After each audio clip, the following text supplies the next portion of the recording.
మహబూబాబాద్ జిల్లా బరిపేడ మండలంలో ఆఖేరువాగు ప్రవాహానికి గల్లంతే మృతి చెందిన యువ శాస్త్రవేత్త అశ్విని కుటుంబ సభ్యులు సీఎం రేవంత్ రెడ్డి పరామర్శించారు. యువ శాస్త్రవేత్త అశ్విని కుటుంబానికి సీఎం రేవంత్ రెడ్డి ఆపన్న హస్తం అందించారు. ఆమె కుటుంబానికి 10 లక్షల రూపాయలు ఆర్థిక సాయం అందజేశారు సీఎం. అలాగే ఇందిరమ్మ ఇండ్లు ఇస్తామని సీఎం రేవంత్ రెడ్డి ప్రకటించారు.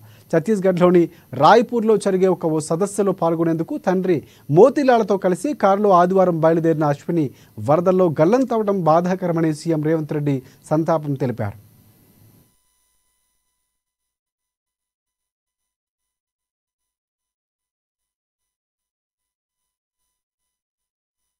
కారేపల్లికి సంబంధించిన తండ్రి కూతుళ్ళు ఈ దారిలో పోతూ వారు మరణించడం అత్యంత విషాదకరం.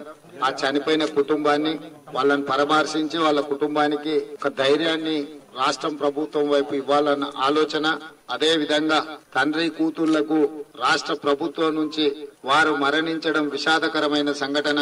ఇప్పుడు వాళ్ళ తల్లి మాత్రమే ఉండడం, వాళ్ళ అబ్బాయి మిగిలినరు.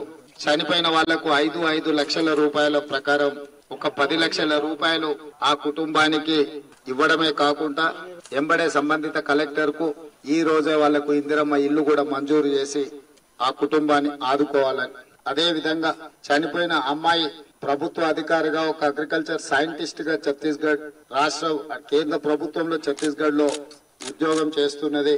వారు ప్రభుత్వ ఉద్యోగంలో ఉండి మరణించారు కాబట్టి కంపాషనేట్ ఏదైనా ఉద్యోగం వల్ల సోదరుడు కూడా ఇవ్వడానికి ఉన్న అవకాశాన్ని కూడా పరిశీలించి ఆ కుటుంబాన్ని ఆదుకోవాలని రాష్ట్ర ప్రభుత్వం ఇవాళ